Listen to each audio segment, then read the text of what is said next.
Welcome to Morgan on Purpose, the podcast where we talk about building, funding, and just generally living a life of purpose on purpose. What can you expect from this pod? Well, plenty of financial conversations. I want to help people get past this idea that money is somehow at odds with living a life of purpose. You don't have to be a stoic or a monk to live a meaningful life. In fact, there are a lot of ways your money and your mission in life can and should intersect. We'll talk about building businesses. In my day job as a financial planner, we specialize in working with entrepreneurs. And so we spend a lot of time helping folks start, build, and ultimately exit businesses on purpose. That means being intentional about what they're building, but also making sure that being an entrepreneur fits in with their own personal and family goals. Being a business owner can become all consuming, as we know. And plus, we'll have a chance to talk about all of the other things that help people live purposeful lives: music, art, spirituality, hobbies, how to pay for those hobbies. You'd be surprised how many of these conversations start to connect when we approach them with purpose. So, without further ado, let's get into episode number one. Um, I told you to expect a decent amount of content for entrepreneurs, and that's where we're starting, but in a very fun way.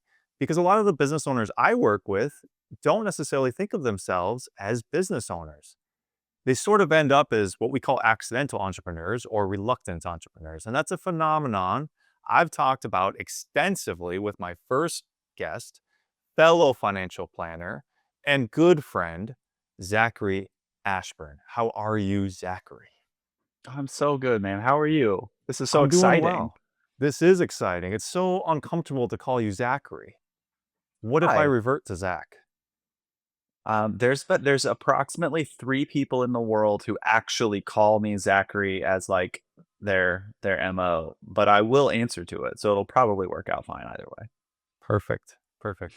I just realized I don't actually care about your preferences, so I'm just going to stick to whatever rolls out. Then we're right back on the same page. Yeah. Perfect. All right. So to introduce Zach, he is one of the co-founders of Reach Strategic Wealth, a firm based in North Carolina and Virginia. Is Michael in Virginia your Connecticut. partner? Yeah, Connecticut. Um, in Connecticut. Sorry about that. Zach's firm specializes in helping with what he calls corporate exit planning. And I think that'd be a really cool place to start. So, can you just kind of tell us a little bit about the firm and then what is corporate exit planning? Absolutely. It's myself and my partner Mike, and we call ourselves specialists in corporate exit planning, helping people navigate the transition out of their corporate specialties. And we've just found over time that there's some incredible people who have hard-won expertise from the corporate world, and they're ready to leverage that expertise for the next phase. And for some people, that looks like simply early retirement, and they're ready to step away and slow down. For others, it looks like life's demands coming into play in a way that they need to leverage that expertise to satisfy. So maybe they need to be a caregiver, for example. How do we do that? How do we navigate that? We've got some special resources we can bring to bear for those questions.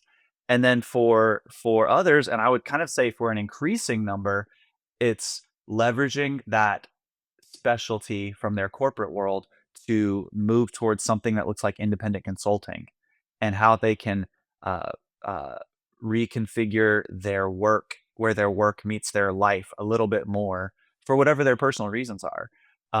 But that's the work that we like to do to help escape the golden handcuffs that keep you tied down and explore a little bit more freedom. Love that. So, lots to touch on there. Uh, you talk a lot about golden handcuffs, and I think that's a concept that demands some exploration. So, frame that for me. What does that look Sure, like? it's interesting in this conversation with you because I think in our careers, meaning in the duration of our careers over the last 10 plus years, golden handcuffs meant something when we started our careers. Like we would have a specific conversation about deferred comp and that being what you meant when you said golden handcuffs.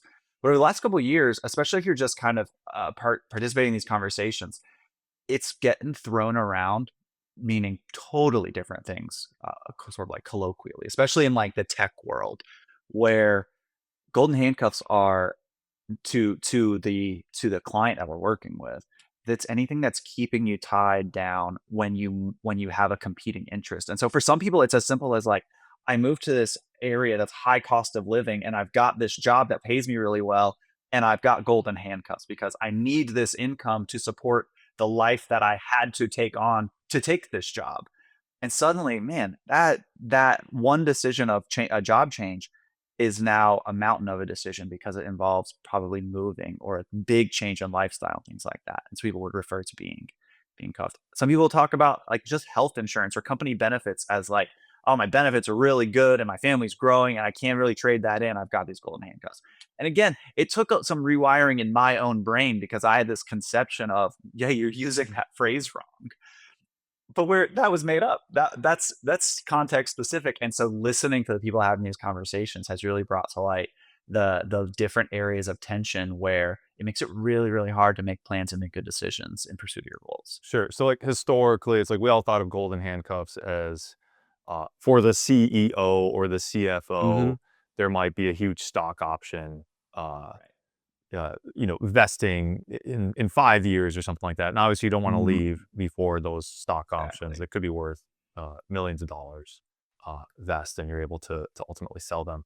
Um, but what you're seeing is that there are so many corporate employees that relate to this word, maybe for different reasons, and often for very relatable reasons, like that kind of CEO golden handcuff.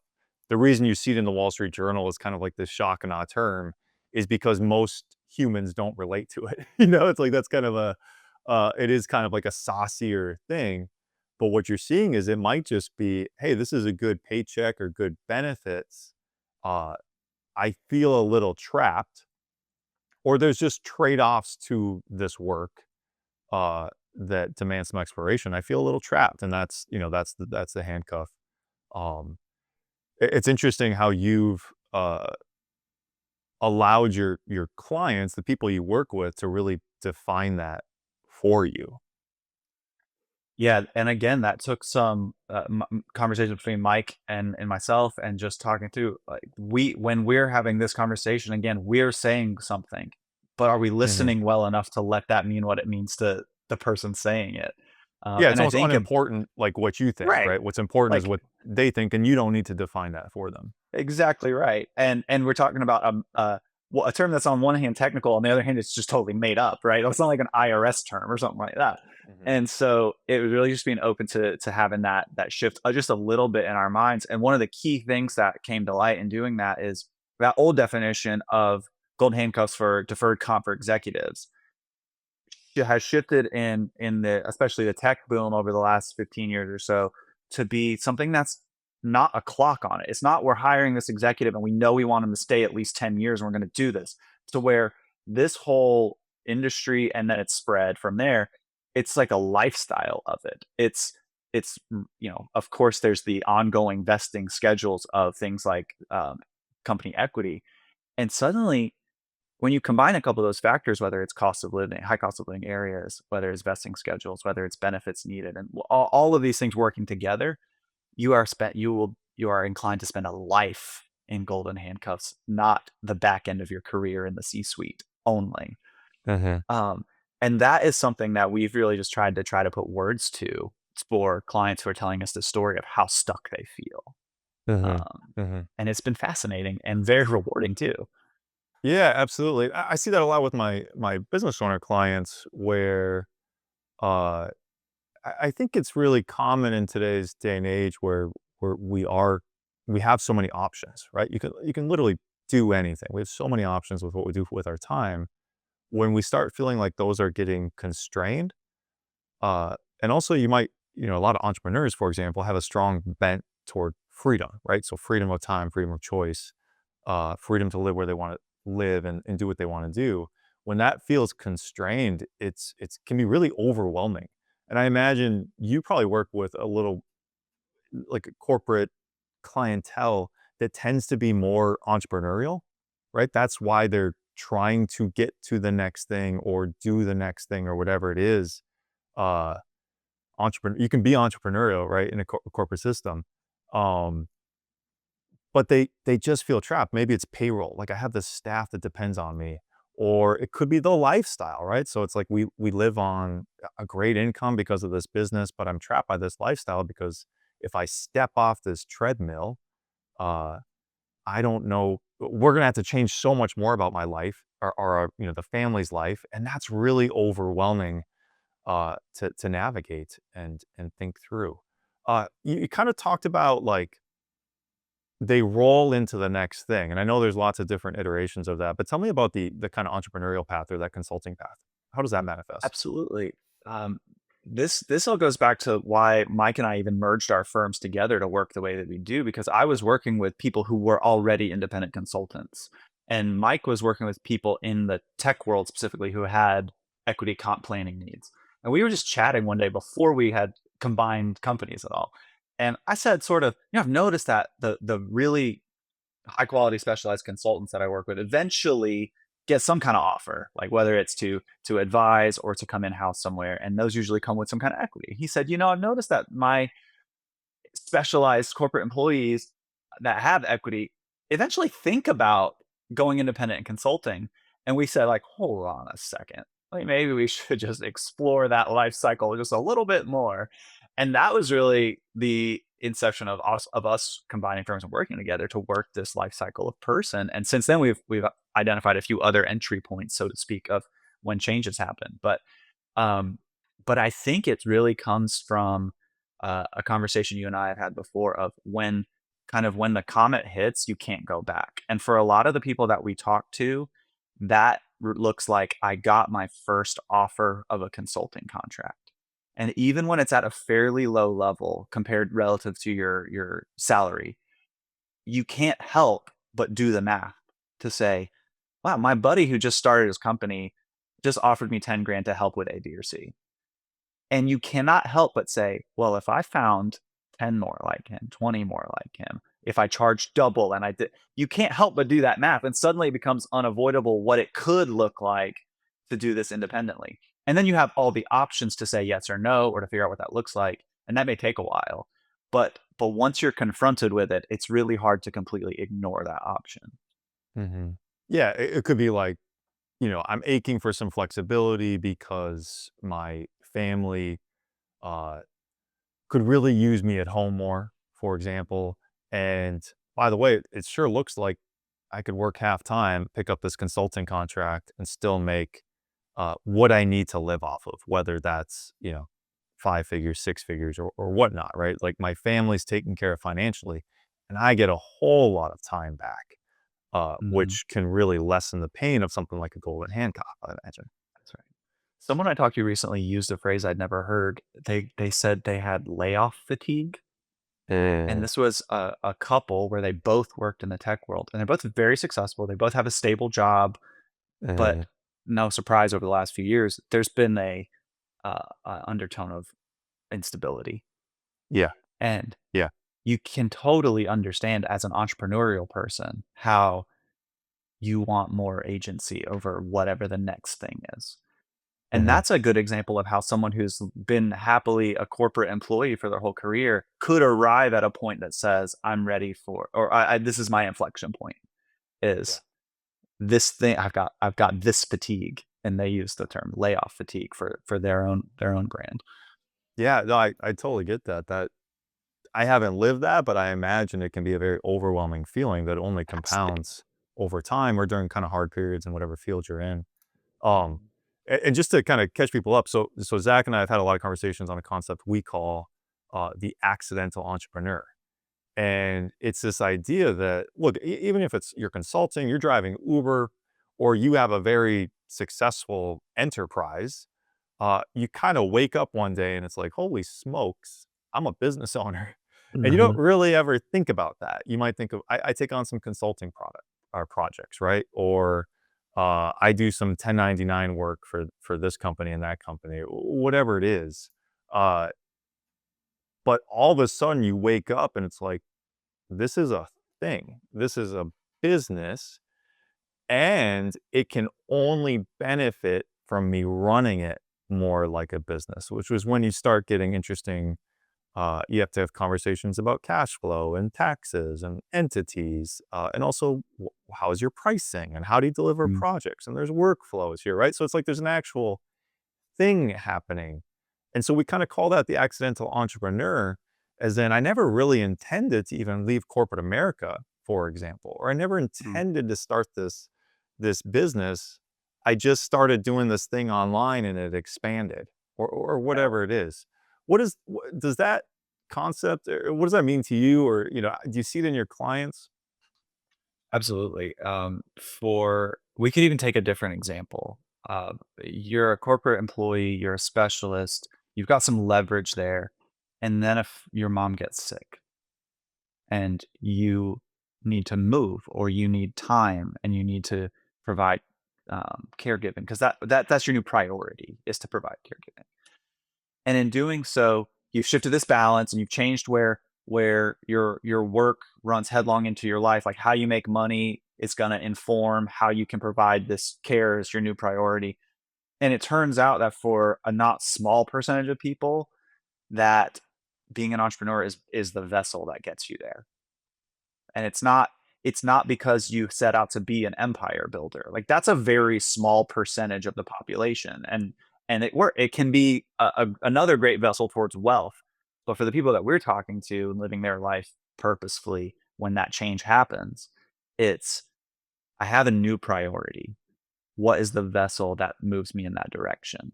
And for us it's consulting style work, but that entrepreneur journey is a vessel that can facilitate that. Does that make sense? Does Mhm. that resonate with your Well, it experience at does, and I all? think it brings us back to you had mentioned the comet reference, Mhm. which is actually I took this from Jay Hughes, who writes about family wealth, like, large, very successful families, like billionaires or hundreds of millions of dollars or whatever. But he's got this concept of like when the second generation or third generation inherits, and especially when they don't know about it, it's, before you have your concept of self, and then the next day, all of a sudden, you might have $100 million to your name in a trust, right? And so it's like a comet hitting, and you can't ever go back. You can't ever go back. And so Zach and I kind of took this concept and we said, hey, at some point, you wake up and you're a business owner, and it could be because of caretaking.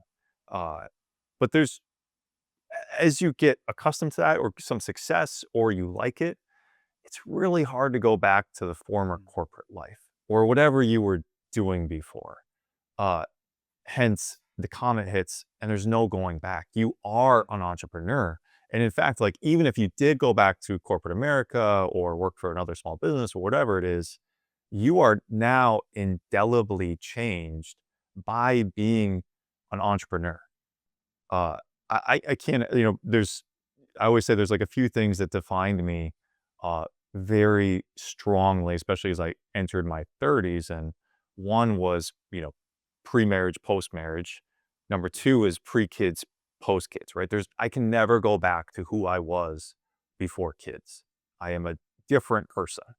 And then the third is becoming a business owner and an entrepreneur where, and it took me years to even realize that that's what I was after founding my business. But there was pre business owner and then there's post business owner. And even if I went and did a W-2 job somewhere, I am entrepreneurial.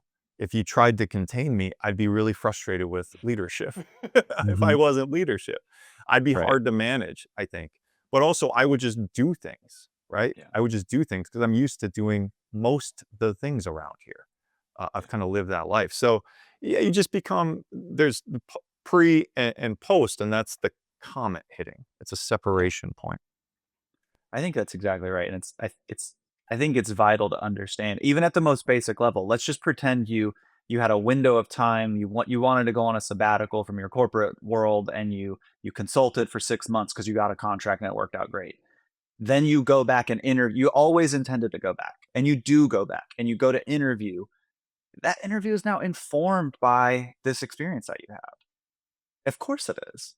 you did the thing that many corporate employees don't do very often, and you shopped your skills on the open market, and you now know what it's worth. And that could mean, wow, this company just offered me this deal and it's sweet and I really should take it because I just tried this and this is way better. That's amazing. That's enormous leverage for you to feel um, content among the options that you've been given. That's awesome. So it's not a foregone conclusion of what route you end up taking. It's information that you can't turn away from having though. Mhm, mhm. So, how does purpose play into all of this? And I think we've heard lots of reasons why, you might, try to unshackle yourself from the golden handcuffs, Mhm. whatever it is you feel like the ties that are binding you, right? It could Mhm. be, caretaking, right? It could be like a heart thing. It could be demands at home, right? Mhm. Or just a want. It could be some sort of lifestyle design. I know you Mhm. all moved to the coast, right? You, Right. you said, I want to live by the water and I want my boys to live by the water, which I think is really cool. Mhm. But how does purpose play into this? I I thought you would probably ask me that question today, and I Why? pulled up a because I be, Did you pull up be, Webster's Dictionary of Purpose? Are you I going to read it to me? yeah, I pulled up a dictionary. No, I pulled up a quote that I really like, and I've included on a lot of stuff.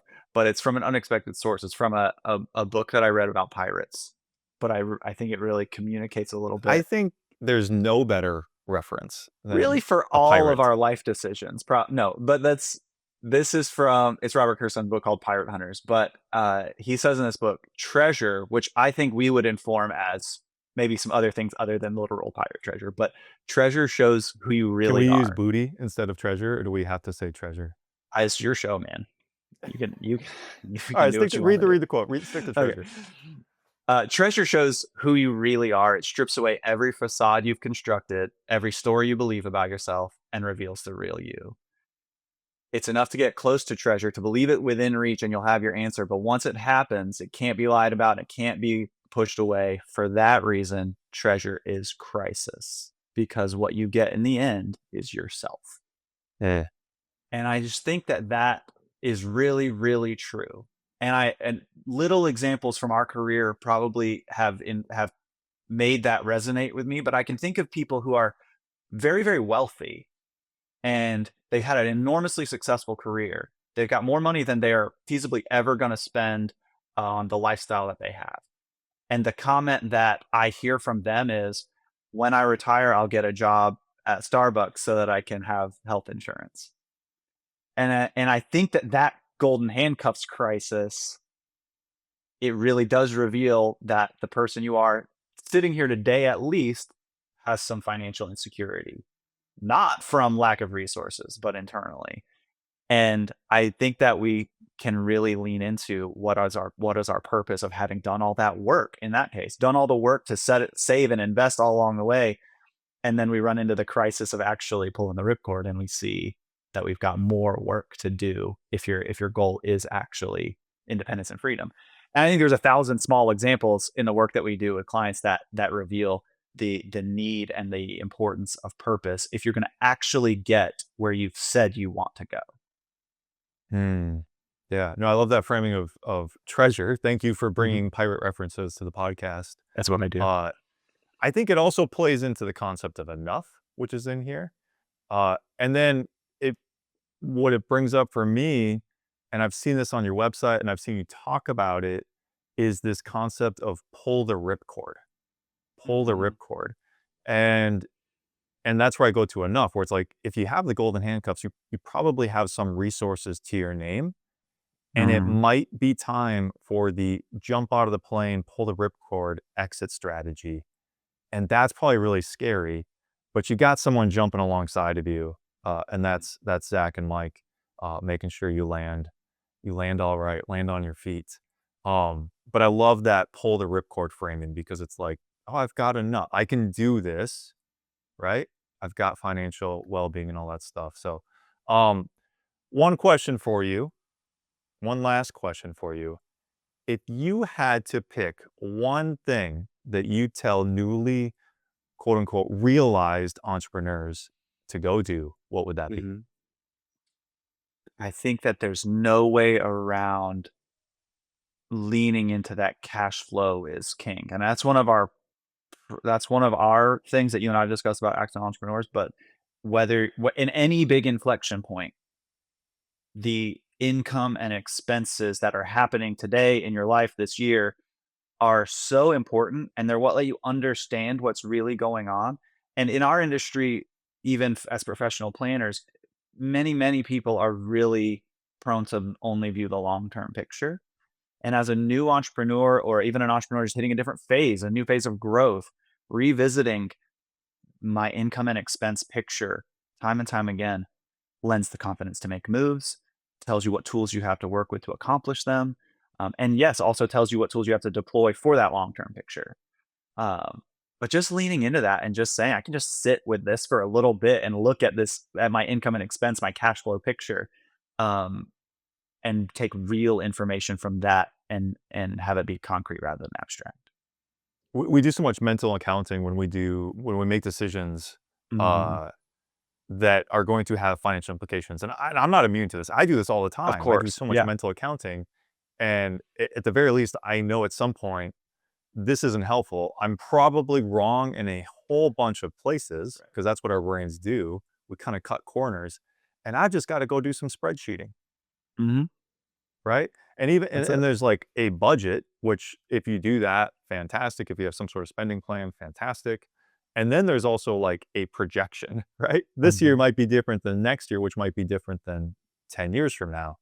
And that's where we need to do the spreadsheeting, which is really cool work. And I love that. Yeah, that cash flow is king, which is a play on uh, cash is king, Mhm. which we don't even think is necessarily true. It's more the flow of cash in and out of your life. Understanding that is A, what helps you understand your business, yourself as an entrepreneur, and is going to give you a lot of security in your personal life as well. I think that's right. Thank you for joining us on episode number 1, Zach, of the Morgan on Purpose podcast. I couldn't have started with anyone but you. I would never have wanted to see someone else be your first. It would have been terrible. It would have been hard for both of us. We'll be out with new episodes every month, featuring great guests and bonus content. So be sure to subscribe wherever you get podcasts and make sure you're following us on social media as well. We got all the links of this episode podcast in the description, plus Zach's contact details, his firm. Um, and I'll see you back here next month.